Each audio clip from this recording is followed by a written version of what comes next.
فأنا ناصح لإخواني بالصدع بالحق تبيض وجوههم. السكوت في مسألة الحزبية يضرها، فاصدع بما تؤمر وأعرض عن المشركين. سلامي على دماج ورجالها والشيخ يحيى ودار العلم يا سعد بانها.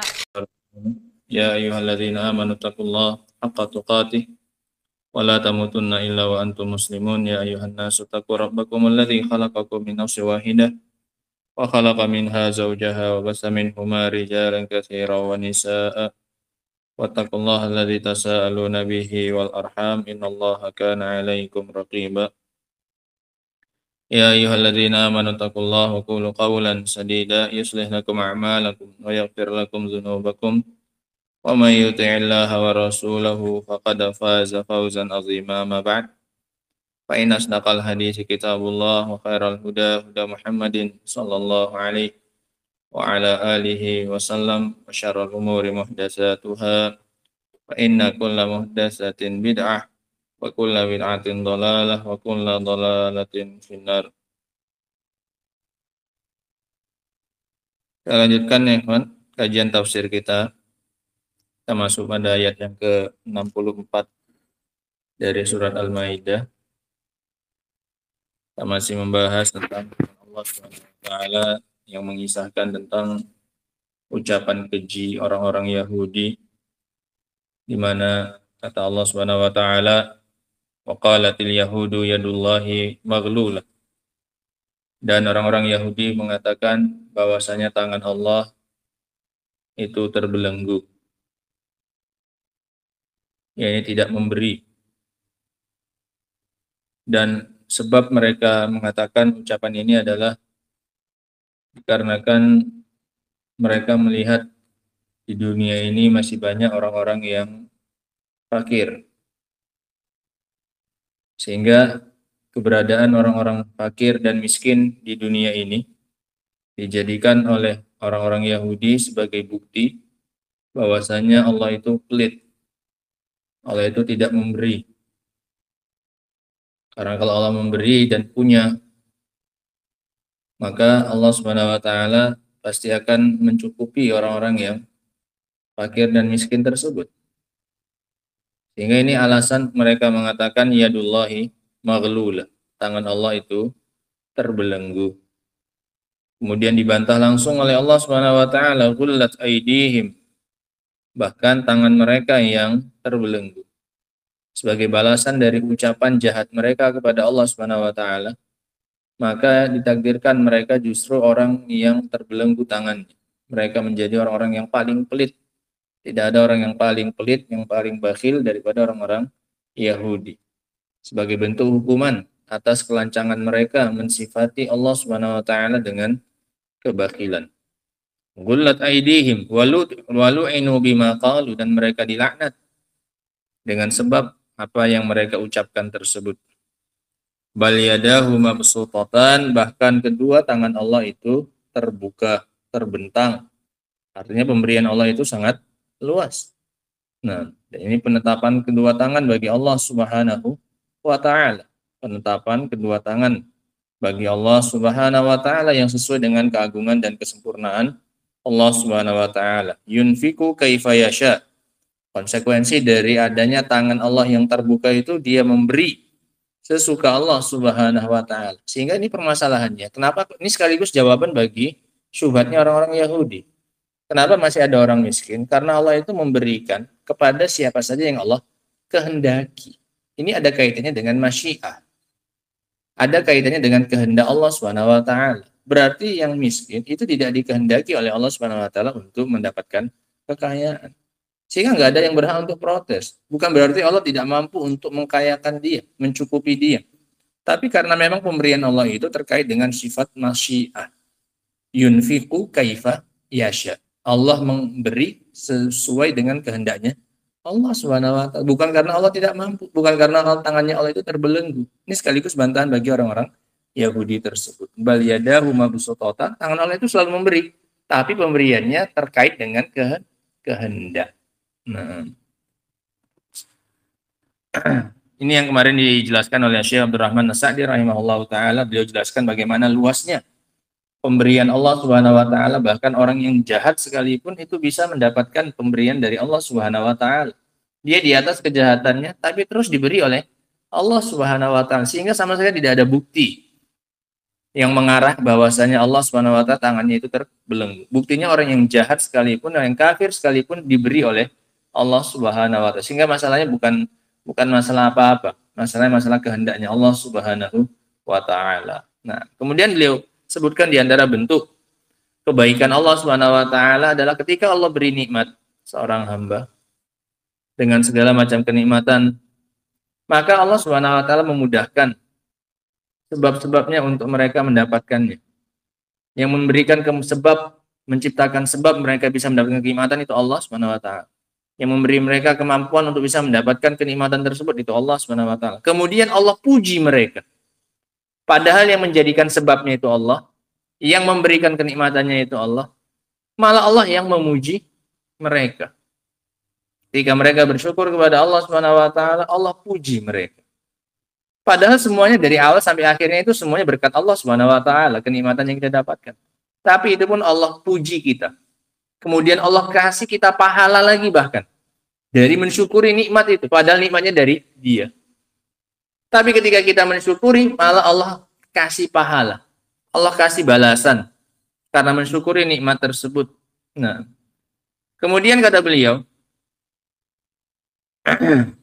masih melanjutkan tentang kebaikan Allah Subhanahu wa taala dan kedermawanannya Allah Subhanahu wa taala. Wa yaltufu bihim fi jami'i umurihim. Dan Allah bersikap lemah lembut kepada mereka dalam segala urusan mereka. Yaltuf itu sebabnya nggak kelihatan. Latif. Sehingga Allah Subhanahu wa taala punya cara sendiri bagaimana mengurusi urusan seorang hamba. Seorang hamba sudah merencanakan dengan matang suatu urusannya. Kemudian ada saja caranya Allah Subhanahu wa taala untuk menjadikan dia berpaling dari rencananya tersebut. Yang sama sekali tidak pernah terpikirkan oleh seorang hamba. Ini menunjukkan Allah itu punya rencana yang rahasia. Tanpa kita sadari, kita diarahkan oleh Allah Subhanahu wa taala. Ini kalau kita perhatikan ya, Evan, dalam segala kehidupan kita sangat banyak. Setelah ini akan beliau sebutkan di antara bentuknya. Bagaimana Allah Subhanahu wa taala menghindarkan dari kita sekian banyak bahaya dan kemudorotan tanpa kita sadari. Dulu ada pernah baca kisah seorang pedagang makanan, apalah yang gampang hancur, makanan. Pedagang makanan. Nah, yang tinggal di desa kemudian menjualkan dagangannya itu ke kota dan harus mengendarai kendaraan umum, bis atau yang semisal. Kemudian qadarullah suatu hari dia terlambat busnya, dan ketika pulang ke kampungnya, ke desanya, jualannya terjatuh, tumpah, nggak jadi dijual. Nah.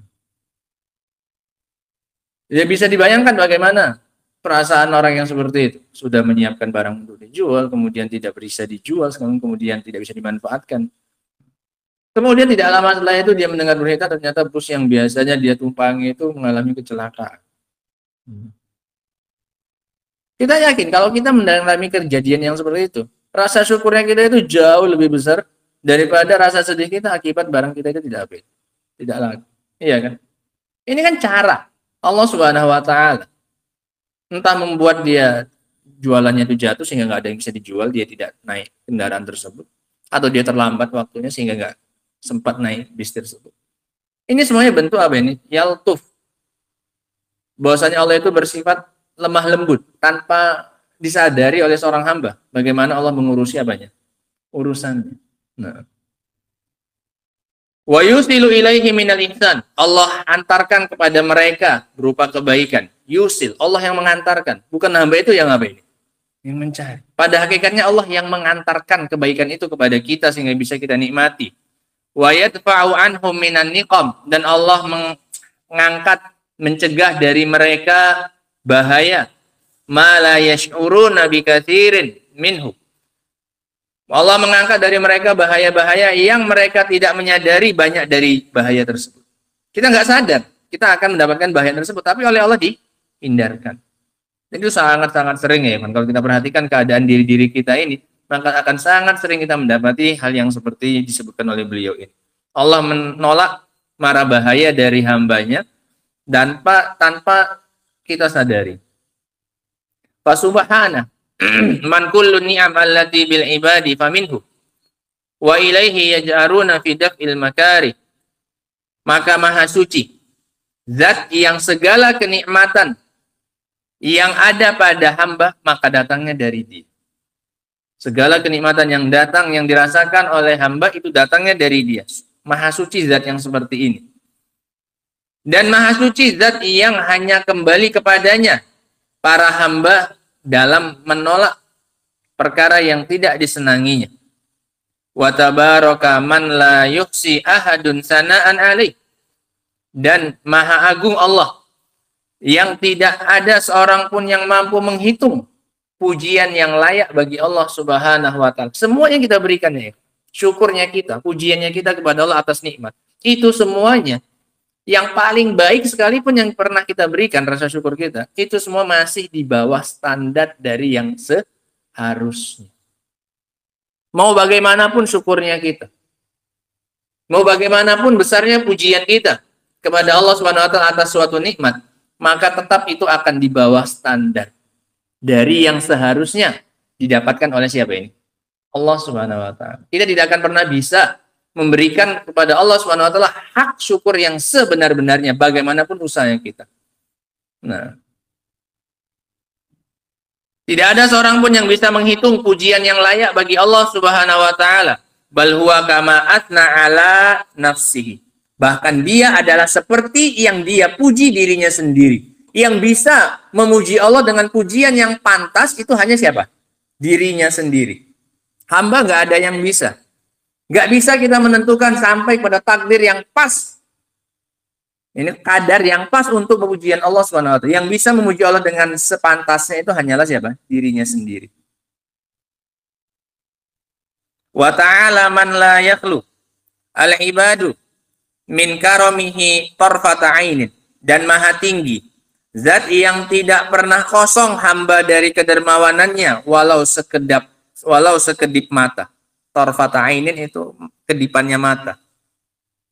Itu sangat sedikit, sangat sebentar, sepersekian detik. Itu pun tidak ada seorang itu hamba kosong dari kedermawanannya Allah Subhanahu wa ta'ala. Ya, bisa berkedip saja itu sudah pemberian dari Allah Subhanahu wa ta'ala. Wala wujuda lahum wala baqa'a illa bijudi. Dan tidak mungkin mereka itu ada. Dan tidak mungkin mereka itu bisa tetap kekal, bisa hidup, bisa bertahan. Kecuali dengan kedermawanannya Allah Subhanahu wa ta'ala. Wa qabbahallah man istaghna bijahlihi an rabbihi. Maka semoga Allah menjelekkan orang yang merasa cukup dari Rabbnya dengan kebodohannya. Merasa nggak butuh Allah Subhanahu wa ta'ala, merasa puas dengan apa yang dia usahakan dari sebab dan usaha. Maka semoga Allah menjelekkan orang yang merasa cukup dengan kebodohannya dari Rabbnya. Wa nasabahu ila ma la yaliku bijalalihi. Kan ucapan orang Yahudi. Merasa nggak butuh dengan Allah Subhanahu wa ta'ala karena Allah itu pelit. Mending kita mengusahakan sendiri kebaikan untuk diri kita sendiri. Buktinya banyak orang apa ini? Orang fakir yang menunjukkan tangan Allah itu terbelenggu. Nggak bisa ngasih sehingga mending kita usaha sendiri. Nah, ini dengan kebodohan mereka. Dan mereka menyandarkan Allah kepada apa yang tidak layak dengan keagungan Allah Subhanahu wa ta'ala. Bal law amalallahu al-yahud al-qailina tilkal maqalah wa nahwahum mimman haluhu kahalihim bi ba'dhi qaulihim lahalaku. Bahkan seandainya kalau Allah mau menyikapi orang Yahudi yang mengatakan ucapan yang jahat tersebut, apa ucapannya? Yadullahi maghlula, tangan Allah itu terbelenggu. Dan yang orang-orang semisal dengan mereka, kalau Allah mau menyikapi mereka, membalas mereka, dari orang-orang yang semisal keadaannya dengan keadaan mereka, dengan sebagian ucapan mereka saja. Allah mau membalas sebagian ucapan mereka, bukan semua ucapan mereka. Kalau Allah ingin membalas sebagian ucapan mereka, orang-orang Yahudi dan yang semisal dengan mereka ini, lahalaku, niscaya mereka akan binasa. Kalau Allah apa ini? Mau. Tapi sampai sekarang orang Yahudi masih apa ini? Masih ada.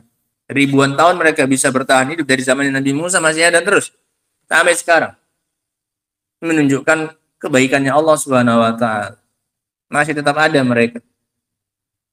Lahalaku, niscaya mereka akan binasa. Wasyuku fi dunyahum. Kan enggak habis mereka dibantai oleh Nazi. Iya kan? Di Eropa. Hampir habis. Nah, dibantai orang-orang yang etnis Yahudi.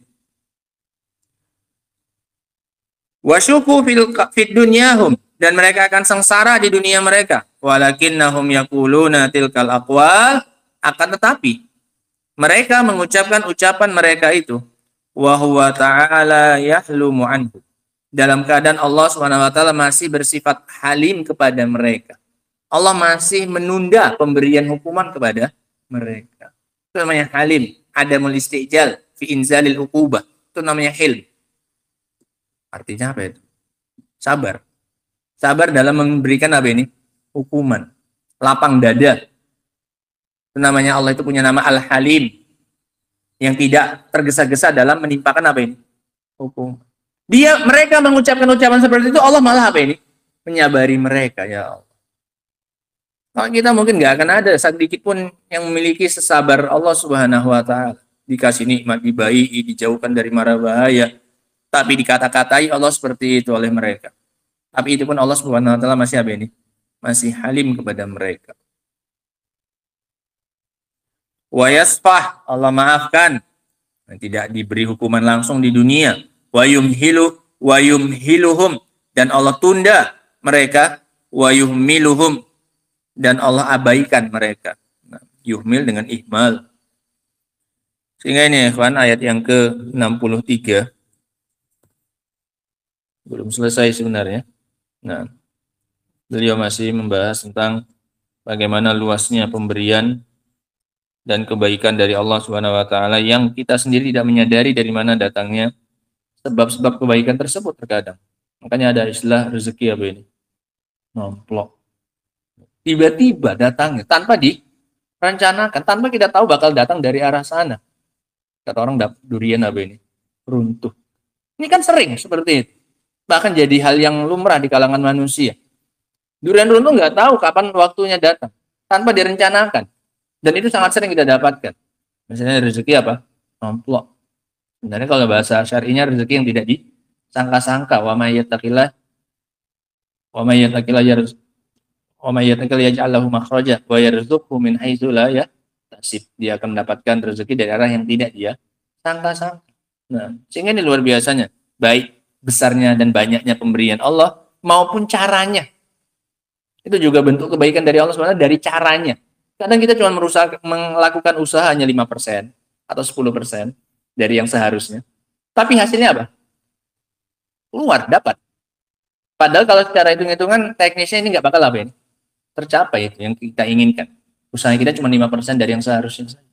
Tapi kebaikan dan kedermawanan dari Allah SWT, Allah apa ini? Allah jadikan. Kita contohkan kemarin-kemarin itu dengan apa ini? Dengan proses kelahiran. Proses kelahiran untuk mendapatkan seorang anak. Yang normal, ada suami, ada istri, dapat anak. Biasa. Apalagi masih muda, apalagi masih produktif, masih sehat. Ada yang suami istri, ada. Tapi udah nggak produktif. Bisa Allah beri. Nabi Zakaria. Sudah tua, istrinya pun mandul. Dapat, lahir. Mungkin secara usaha teknis mungkin udah 0% mungkin untuk punya anak. Tapi Allah beri. Yang lebih hebat lagi, Maryam hanya satu saja. Dari pihak wanita saja, unsur wanitanya saja yang ada, laki-lakinya nggak ada. Hawa juga sama, unsur laki-lakinya saja yang ada, Adam. Nggak ada banyak. Wanitanya, jadi.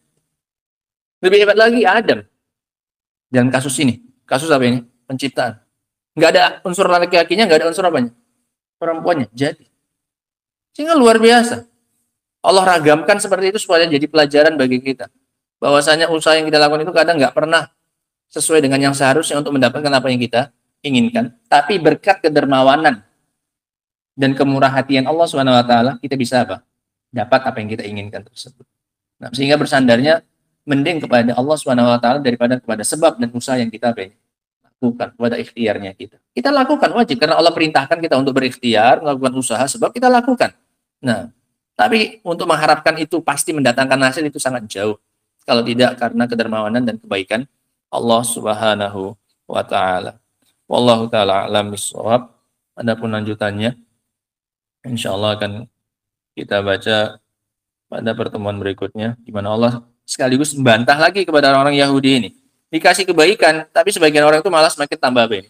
Tambah kufur, bukan malah semakin sadar dengan nikmatnya Allah SWT dan kebaikan Allah, malah semakin jauh dan semakin melampaui batas bagaimana orang-orang Yahudi tersebut. Dibiarkan sampai hidup sampai sekarang malah bukan semakin apa ini? Sadar, justru semakin jauh. Waliyadzubillah.